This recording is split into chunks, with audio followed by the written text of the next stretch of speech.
Hey guys, Dev here, and welcome to my new video. Today I'm going to be talking about how to tank Naxx as a prop paladin.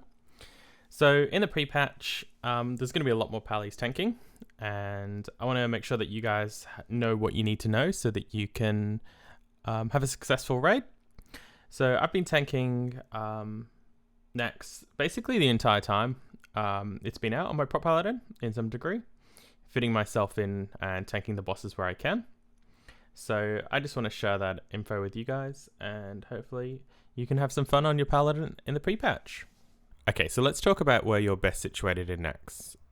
So you're still going to be limited by the gearing restrictions in Classic, and depending on how much tank gear you've been able to successfully collect, you're probably going to be very threat limited still, especially on Trash where you can't really rely on Greater Blessing of Kings.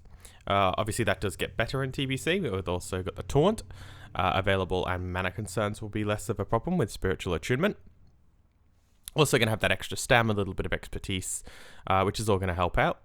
So I'm just going to go through Naxx here, pull by pull, let you know what I currently do and what I'm planning to be doing in the pre-patch where things are going to change. So for the first pull here, I just jump onto these Riven Death Knights. These do randomly drop threat, which I kind of have to rely on a Paladin healer to hodge if mine's already on cooldown. So this isn't going to be so much of a problem. Now the fact we have the Taunt, so the first time it gets loose I'd taunt it, then I'd hodge it, and then I'd taunt it again if need be. So on the next pull, I generally pick up the Shade of Naxxramas. It's really easy to pick it up with an Exorcism and position that facing away from the raid. Okay, generally here I tank the Death Knight Captains just due to them not dropping threat and not fearing. Hunter marked it differently this time though, so I do just pick up the Dark Touched Warrior, which is my mark, which is generally blue. Being one of the, not the Scholar X targets, but lower down the list, it just give you a bit more time to generate threat as well. Which if you don't have access to good spell power gear that you can wear in combination with defensive pieces, it's definitely worthwhile being further down the list of kill targets. Okay, so again, I'm picking up the Shade of Naxxramas here. It's quite easy for you to pick it up from range. Okay, so what I'm doing here is I'm actually casting Kings onto Arrowcake, who's one of the hunters in the raid. And I'm doing Greater Blessing of Kings, right? So that's going to hit Divvy as well, who's the pulling hunter. And it's going to make me go over him on threat, and targets are going to leave him so he can go get the next pack, and he's essentially just dropping them off to us. It's a really neat little trick you can do with Greater Blessing of Kings. So you see he's bringing the next pack in now, and I'll start to cast Kings. And on him now, a couple more Kings casts, and that's transferred over to me. So he'll just turn around now and go pull go get ready in position to pull the next pack. So something you can utilize there. And there he goes. He's off to get the next pack. Okay, so I'll show you what my normal tanking assignment looks like and why I put myself on the Captain. So this has the Captain marked blue. So I'm going to Exorcism it, and I'm going to be ready to judge it if the Exorcism does resist. Position it off to the side, and then that way there's no way it can possibly spin in the raid. So have the Warrior coming over here and Sundering. That's just something we do to help out raid DPS. Have a Warrior assigned to Sunder each target, and so you can look for bops here as well. So the bops prevent the AoE stun damage. Unfortunately, our Holy Pallies one is quick in those, getting those bops off. But yeah, just grabbing that Captain again and moving it out of the melee pack. Okay, so next up we do the two Cavaliers, and we put two tanks on each. My assignment here is X with the Druid tank. Okay, so these pulls are still a little bit iffy on the Prot Paladin. You don't have the burst threat to go onto the Cavalier.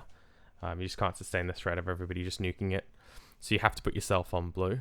And without a Taunt in Classic, you have to rely on the Holy Pallies to help out with hodges.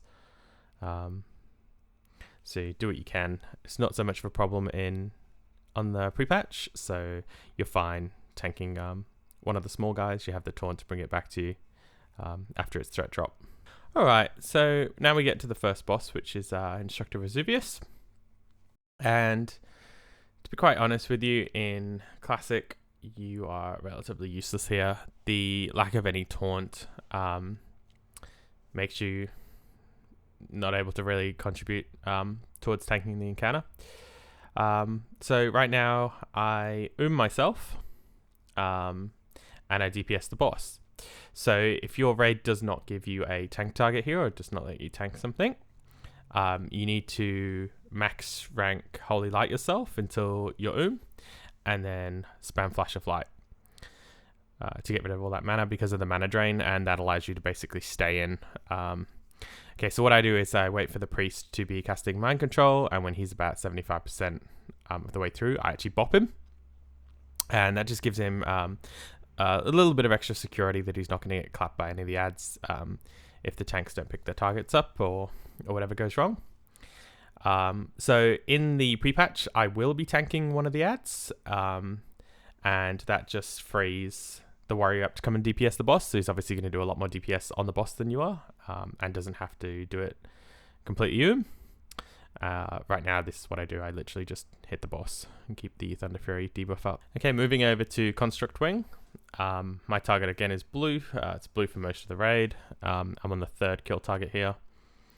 So I just pick it up, reposition it, running in Exorcism and Judging as I go in. This is an important pull to make sure you fap on. Probably not as big for the 3rd tank or when you're as a Paladin, because like you're making threat before you're even inside stun range. And that's why as well in the next pull, you'll see my target is the Retcher, I believe, the guy in the middle. So I kind of stand a little bit back from the doorway, so I'm not in the stun range, and I'll pick my target up from afar and then just position it into the corner. He does reposition behind me here for some reason, so quick flip around to make sure he's facing into the corner. And it's literally as simple as that. So another little trick I wanted to show you as well is these slimes are actually undead, so you can bubble, you can run into them, cast Holy Wrath and drop a conce underneath them and run out before your bubble expires to help out with the damage a little bit there. The next big pulls that you're going to have to do are the 4 Patchwork Golems. So these are pretty simple. The main mechanic is going to be the stun, so you can have the stun with the FAP again, and they have a cleave. The cleave works more like chain lightning than it does an actual like standard warrior cleave that you'd be thinking about. So just make sure the DPS are coming in directly from behind, and try and get them split up and positioned away from other tanks.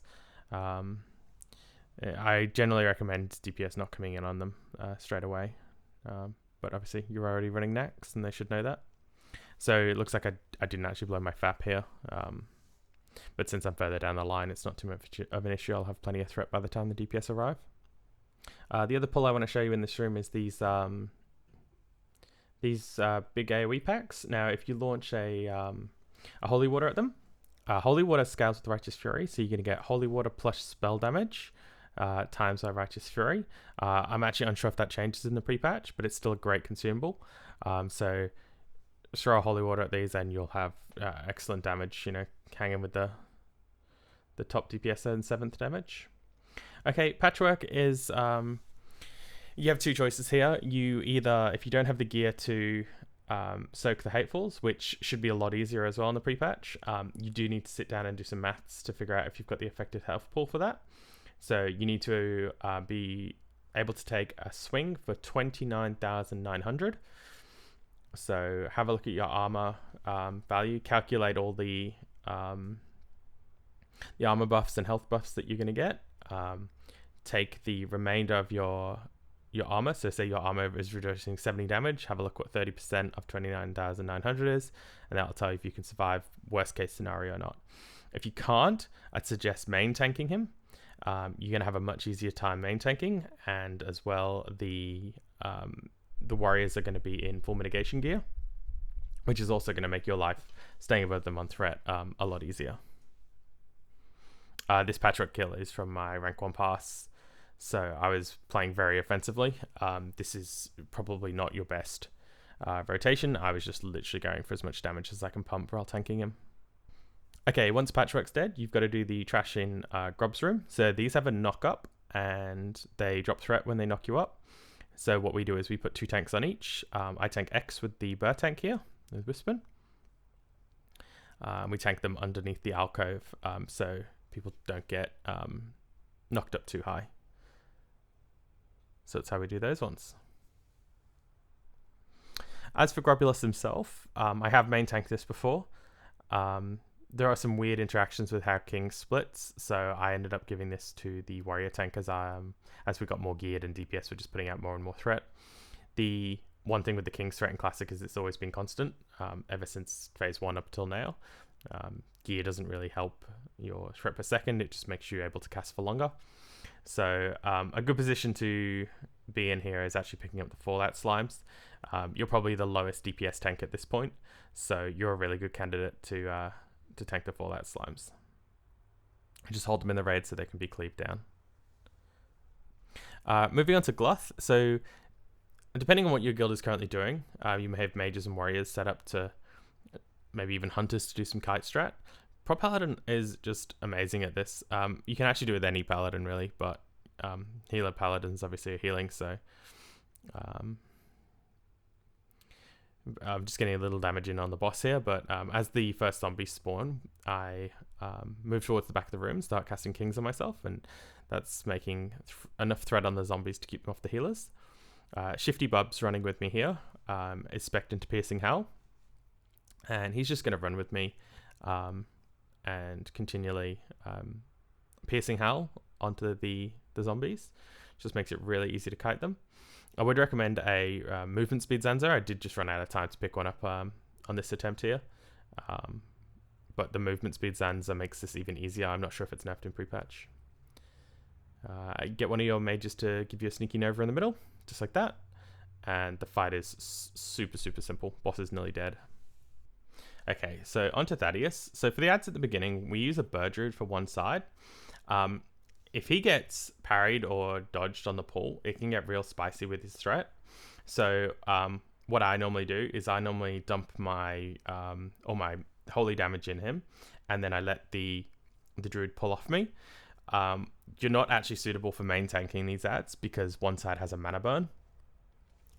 So ideally you want to just stay on the left hand side and stay in second threat.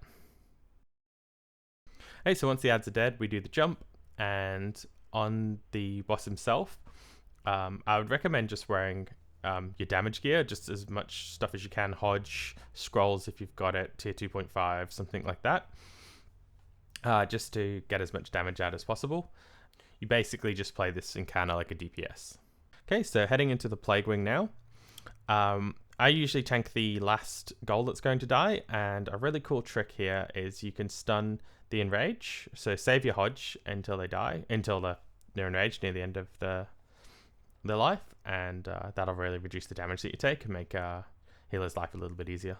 Cool little trick. On the 2 Gargoyle pull, you can tank X if you want. Our off tanks just have much better single target threat than me, so I just normally DPS these now. But in the pre-patch, I might tank and just let the Bird Druid go cat, because he's going to do more damage that way. Okay, onto Noth. Noth is a really good fight for Prot Paladin. So when the ads spawn, you can pick them up using Kings, and just group them all up and AoE tank them around the boss, so they'll just die from cleave. So I'll actually show you a little bit of this fight, because it is a fight where being a Prot Paladin is kind of useful. So you see me Kings there, that just snaps the 3 warriors to me. I throw a Holy Water at them and sit them in my cons, and I've got like pretty decent threat on them now, so DPS can cleave away, multi-shot, multi-dot and all that, and they go down super easy.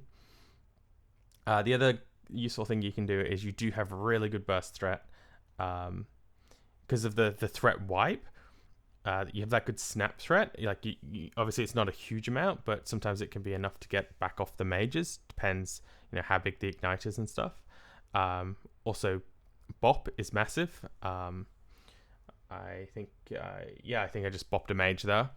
So that's a really useful thing you can do as well. After the blink to help get the boss back under control. In the pre-patch, I could honestly see this just being solo tankable by a Paladin. It might be the best way to do it. Okay, so moving into the Gauntlet, we pulled the 2 maggots out at the front and quickly just DPS them down. These do a slow, and that allows us to be really aggressive going into the tunnel. This is another place where being a Prot Paladin is just God mode. So I actually use the Engineering Shield, Rhetor, a little bit of Kings to snap any of the loose ones. You're generally just trying to stay above the healers and just dropping cons and get the, like, look at the damage, like, 900 DPS there. It just allows people to AoE super early and always like strafe jumping backwards, so you can keep that maximum velocity. The thing to know as well, so this is where it's going to change in the pre-patch. You want to be by the time you get to the far end, because of the mana burn and taking damage from Hegan. You kind of want to exhaust your mana, so because you're going to be getting spam healed, and then your illumination talent is going to be stocking up your mana. You just need to, as soon as you get around to the end, just start dropping max rank holy lights as soon as the targets are off you, to get rid of your mana, and that'll allow you to actually contribute to the boss fight, which I'll show you too. So we transition pretty quickly here, so I'll just let this play through. As soon as these bats are dead, I'm going to switch into my DPS set. I'm going to drop a holy light, so I'm just trying to dump my mana there. And we're going to run in on the boss. So if your mana is high, go to the stage, keep holy lighting until you're and then once you're you can come jump on the boss. Depending on how your raid plays this as well, Judgment of Light is useful for the casters, but if you've got a lot of priests helping out with smites and whatnot, you might want to put up Judgment of the Crusader. Other than that, the other tip that I'd recommend as well, I'm not always fantastic with it, but wait until he moves and cons when he stops, so that he'll be standing still in your cons. With the Judgment of Wisdom, you do get like a little bit of mana to play with, so there you go. I just put cons underneath him, so he's standing in it for the whole duration. So for Lothar, I basically play this like a DPS, going and getting my Spore when it's my turn to, and keeping Seal of Wisdom up on the boss. Also jump into the healing rotation as well. That just helps out a little bit. If you do have a really good healing weapon and offhand, I suggest making a macro to switch into that when it's your turn to heal, wearing as much spell damage gear as you can, because it's going to give you a bit of healing power as well to help out there. In the pre-patch, I'm probably going to main tank this. I think there's no reason not to, especially with all the changes. It would be another little thing to tick off the list to say I've tanked. So yeah, if you want to see the video for that one, be sure to subscribe. So just because of the length of this video, I'm going to wrap it up here. I'm going to release a part 2 about a couple hours after this one. Just going to edit it up. So thanks for watching so far, guys. Best of luck in the pre-patch, tanking Nax on your Pally, and I'll see you in the next one.